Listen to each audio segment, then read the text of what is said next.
You're listening to European Startup Universe Talks, a podcast where we meet with startup founders, angel investors, and major stakeholders of the European startup ecosystem. They let us in on the do's and don'ts of running a startup, their career story, and the process of succeeding as well as failing. In other words, everything of interest to startup nerds.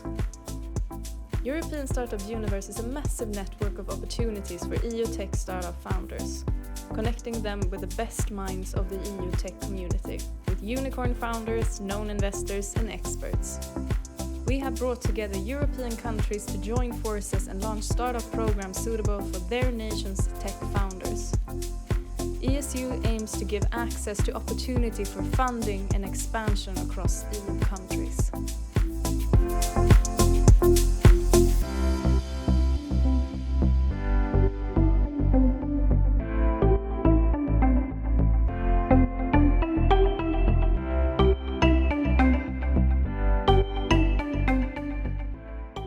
Welcome to European Startup Universe Talks. I'm Mauriza, and today I am here with Mr. Nektarios Tavernarakis, a bioscientist, chairman at Fourth, and the new EIT governing board chair. Welcome. Thank you. Thank you for having me.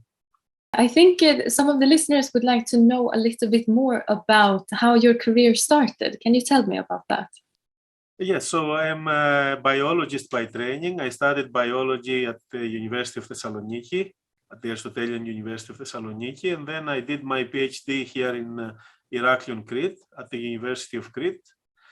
Then I left for the United States, where I trained as a geneticist and a cell biologist, and came back to Greece about 2 decades ago in 2001, when I started my own lab, my own laboratory here at the Institute of Molecular Biology and Biotechnology, which is one of the 9 institutes of Fourth, the Foundation for Research and Technology. And I have been here since. I'm also a professor of molecular systems biology at the University of Crete, at the Medical School of the University of Crete. You have really done a lot of things in your career. It's an impressive CV. What was it that drew you in towards this field? I think that the most important factor which really led me to follow this career was that I had very inspired teachers through my academic life, my early years at the university. So I was very lucky to work with talented professors who were very active in research, both when I was an undergraduate student in Thessaloniki, but also when I came here to Heraklion. At the time, Fotis Kafatos was the director of the institute where I'm now working. He was a prominent figure internationally. He had come from Harvard University at the time, and he had established the university here. He was one of the founders of Fourth. And I was lucky enough to have him as a professor during my PhD training. And this, I think, was the main reason that I was lucky to work with such individuals that led me to follow this career. I essentially was inspired by them to become a scientist myself. I would like to know a little bit more about EIT, your new role there. Can you tell me a bit more about that? So the EIT is the European Institute of Innovation and Technology. It is one of the main instruments of the Horizon framework programs. It started its operations during Horizon 2020, which was the previous framework program of the European Commission. And now it continues its operations under the Horizon Europe framework program, which just started last year. It is part of Pillar 3 of Horizon Europe, which focuses on innovation, focuses on exploiting the knowledge that has been generated through research to develop new products, innovative products and services that will then benefit the European and global society and economy. So it is part of Pillar 3 of Horizon Europe, together with another instrument that's related, the EIC, the European Innovation Council. These are the two main instruments of the European Commission to support the creation of and the fostering of innovation throughout Europe. Now, the EIT is particularly interesting because it is following a model where thematic priorities are set, and then those thematic priorities are supported to develop communities that center on the creation of innovation. These are the so-called knowledge and innovation communities, or KICs, which are the main structures of generated by EIT. There are now 8 such KICs in operation, and there are 2 more coming. Already the calls are out. So these innovation communities focus on current challenges that we are facing as a species. So, for example, climate crisis, sustainable energy, digital technologies, healthy living, and active aging. There are KICs also focusing on raw materials, food security, food sustainability, smart and green urban mobility, as well as manufacturing. Those are the 8 KICs currently in operation that have been created by EIT. EIT is also now, as I said, has initiated a call for 2 new KICs, one focusing on the cultural and creative sectors, so culture and arts industries, and the other focusing on water, marine and maritime sectors and ecosystems. These are focal priorities for EIT, and they are, of course, as you can understand, can appreciate, directly related to important global challenges and sustainable development goals. Yes, we have a lot of problems ahead of us that we need to solve. Can you give me an example of how you work towards a sustainable future?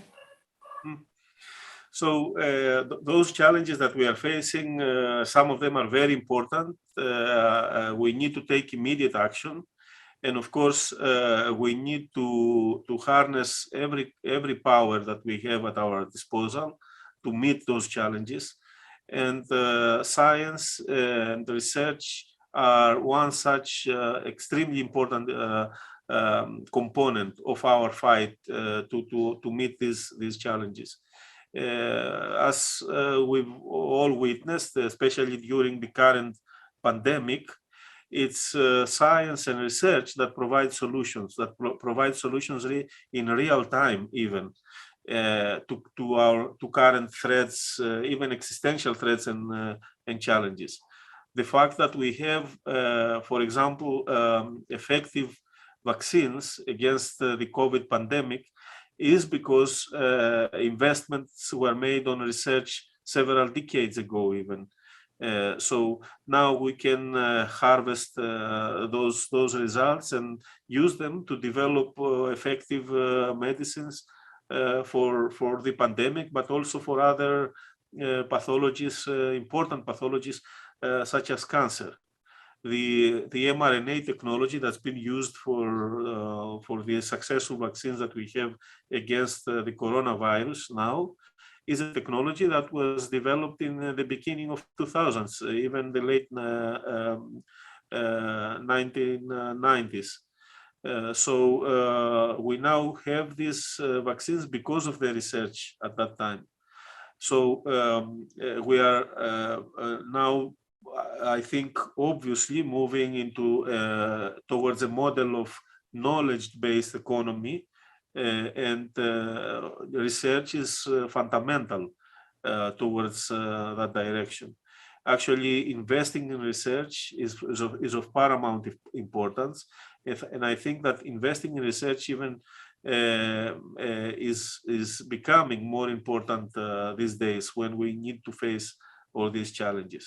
That's the foundation. That's the most important element.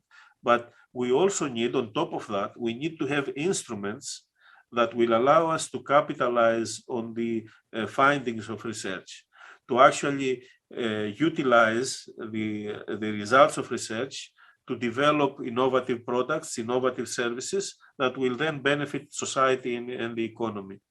And for that purpose, we need EIT and we need these instruments that the Pillar 3 of Horizon includes, such as EIC and, of course, EIT. Yeah, it is absolutely, the future is within the hands of science and research, and it's truly so very important that we really invest in those areas. Do you have a particular field or innovation of startups that you are particularly fond of? So I think if we are focusing on EIT, there are several success stories that have been developed through the function of the KICs. Actually, some of the KICs have already generated the so-called unicorns, companies, enterprises that have exceeded the value of €1 billion, especially in the sector of sustainable energy, for example, health, but also other sectors of focus within the EIT framework, have created truly innovative companies that have brought services and products to the market, revolutionizing their specific sectors. So these successes, I think, underline the need for such instruments, such as the EIT. Especially these days, a very important challenge is sustainable energy that will also contribute to address the climate crisis, the climate change that we are witnessing. So I think these two areas have a lot of commonalities between them, a lot of synergies can be developed, and a lot of innovative technologies can actually emerge from such a demand, a high demand for solutions for the future. Yes. What are your, if you could dream, how would it look like in 10 years from now? I think we need to take immediate action, but of course we need to be forward-looking. And it's really difficult to predict what will happen in 10 years, especially since we now know that things can develop in an unpredictable and haphazard manner. So we cannot really forecast crises like the COVID pandemic, which we didn't know would happen a few months before it broke out. So under all circumstances, what we need to do is to be prepared for any eventuality. So towards that direction, to actually secure our future and also success towards sustainable development goals, we need to have a strong research and science foundation. This is very important, and I cannot overstate it, how important it is to invest in science and research. And at the same time, we also need to have the proper tools to take advantage of any breakthroughs that emerge from basic research and scientific activities throughout Europe. So in that direction, I believe that the EIT has a very important role to play in the years to come. And I would especially be happy to see that these activities, the activities of the EIT and its KICs, have actually managed in 10 years' time to bring revolutionary solutions and new tools that would then be used to address our important challenges. Yes, absolutely. That is really the hopes that I believe everyone has, that will be the future. What do you think in the future of the startup ecosystem of Europe? What is the future role of Europe? Yes, that's I think a very important question, especially considering that these instruments, the EIT and EIC, were created exactly to try to close the gap with the United States, for example, but also with China nowadays. So we have here the so-called European paradox, which is the following. In Europe, we traditionally have very strong foundation for research. Of course, we can always do better, and I think this is a very important area to invest. We need to attract and retain talent in Europe. And there, it is important to foster blue skies, curiosity-driven research. The European Commission is already doing that. Pillar 1, excellent science, open science, is exactly focusing in that area with instruments such as the ERC, the European Research Council, but also Marie Curie fellowships, Marie Sklodowska-Curie, and the infrastructures, the research infrastructures. So there is a lot of emphasis in that area. And I think we can do even better. Europe has traditionally been strong in terms of research, but Europe has not been particularly strong. And I would say there is a gap between Europe and the United States, for example, in terms of creating innovative startups. If we take into consideration the Silicon Valley of the United States, we don't have something similar to that here in Europe. Nevertheless, we do have innovative companies and we do have innovation potential, huge innovation potential in Europe. We need to tap into that innovation potential. And that's why these instruments are important. These tools that can be used to support the generation of innovation, such as EIT and EIC. And I think that the Commission has realized this important goal, and that's why we have Pillar 3 that is focusing exactly on fostering innovation and generation of value for the society and the economy. Mm. What do you think is the reason why it is such a gap between the US and Europe in terms of this? Well, there are several factors, of course. Among them, I think the most important is that we have a rather fragmented ecosystem in Europe. There are innovation hotspots throughout the continent, but there is, I would say, a gap between North and South in Europe, and there are, of course, regions that are underdeveloped in terms of their innovation potential. That doesn't mean that there is no innovation potential to tap into. It's just that we haven't mobilized enough resources to do so. And that is why we need this, I think, thematic focus where we set priorities and then we tap into the potential of Europe as a whole, so that we can develop further in those specific directions, which are of high added value for Europe. For example, healthy living and active aging is one such priority.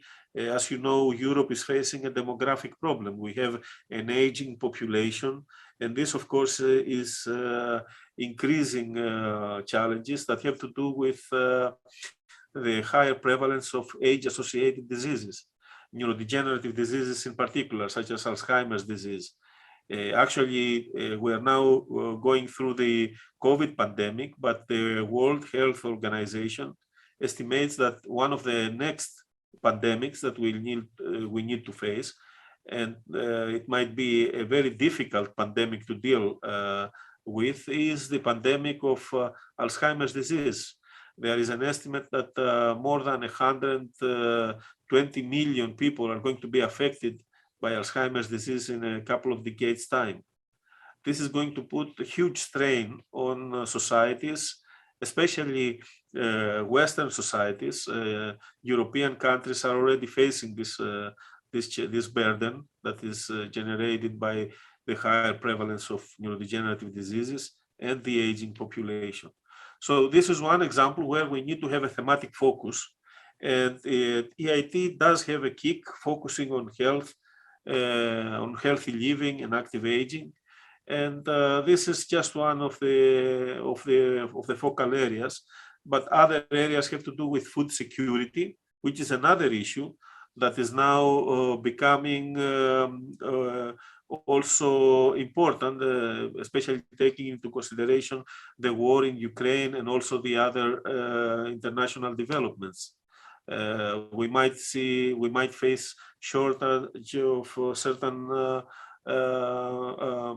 foods. We might need to address the issue of food security in the future, not just in Europe, but also in other regions where we traditionally actually had such problems, in areas of Africa, for example, and elsewhere in the world. And for this, we need innovative solutions, which are going to come out of research and the application of research results through an innovation pipeline where eventually we generate value for the society. Yes, yes, absolutely. And it is exactly as you say, that it is in the hands of innovation. But if we take it from the global level into a little bit smaller, the work that you do with Forth, can you tell me a little bit more about that? What kind of research do you support there, and what kind of startup do you support? Well, as you know, as I've told you already, I'm also a researcher here at the Foundation for Research and Technology. I have my own lab. We are studying the molecular mechanisms of aging and neurodegeneration. Of course, from very early on in my independent scientific career, I had to find solutions relevant to, for example, securing funding for research, but also developing an environment where young scientists, either PhDs, doctoral students, or postdoctoral scientists, could also work and be productive and do research towards their own independence. So in Greece, of course, research institution is facing unique challenges, I would say additional challenges compared to research institutions in Central Europe or in close to centers of excellence in the United States and elsewhere. We need to be able to secure enough funding to continue operations, but at the same time, we also need to generate the infrastructure that is required for research. So these are, I think, are goals that need to be achieved, both in the short run and the long run.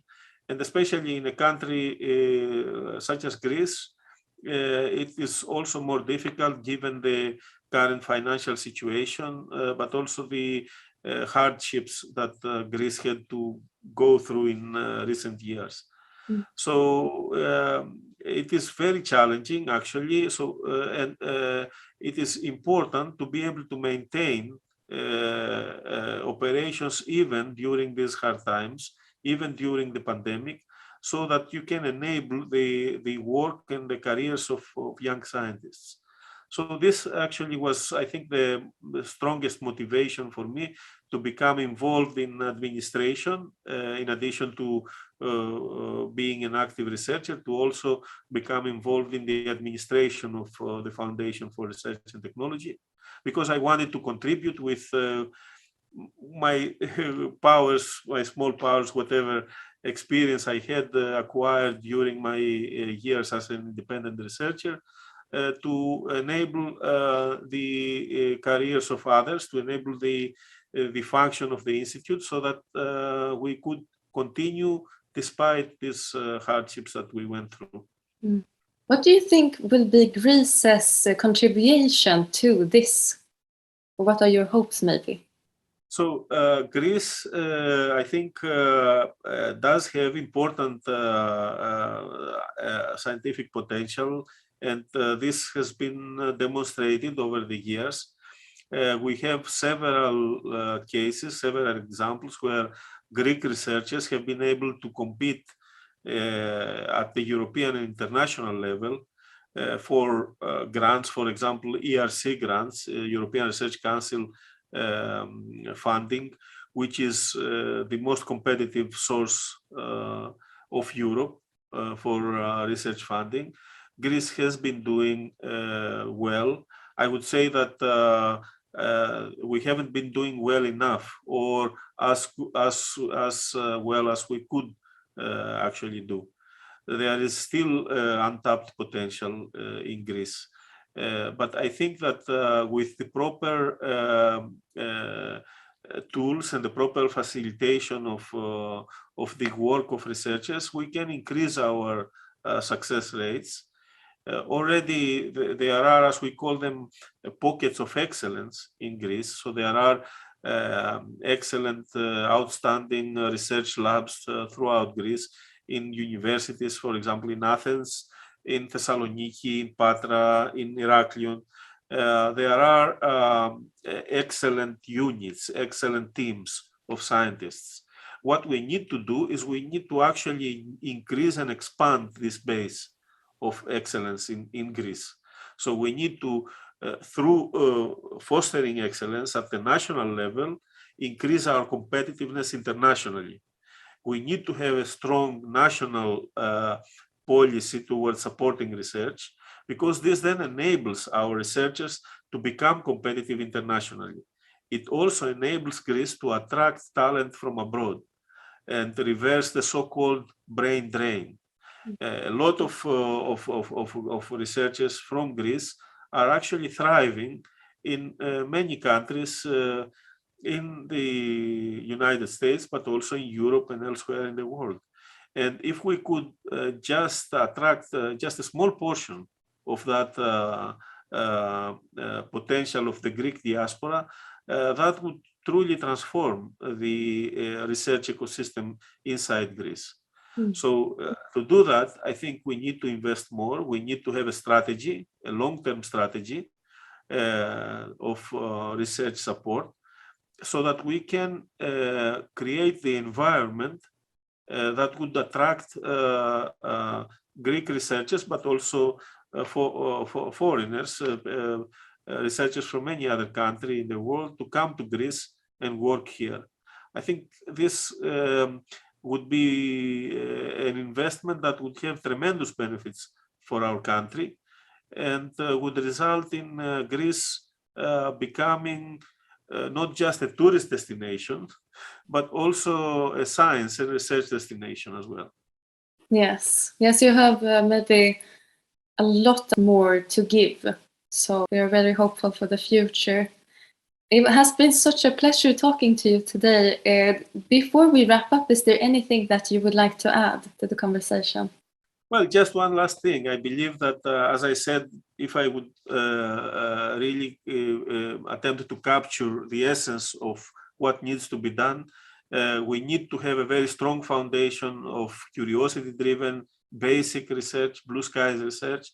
But at the same time, we also need to have the tools that will enable the transformation of knowledge into innovative services and products. So working those two components, blue skies research, curiosity-driven research, and also impact creation through innovation, I think is an ideal recipe for Europe to achieve its goals for the future, and to also meet the challenges, the very hard challenges that are lying ahead, even some of them existential challenges that we need to address. That is a very good note to end it on. Thank you so much for being here today. Thank you very much for having me. You've been listening to European Startup Universe Talks. If you want to know more about us, go to thestartupuniverse.org and follow us on social media. Thank you for listening.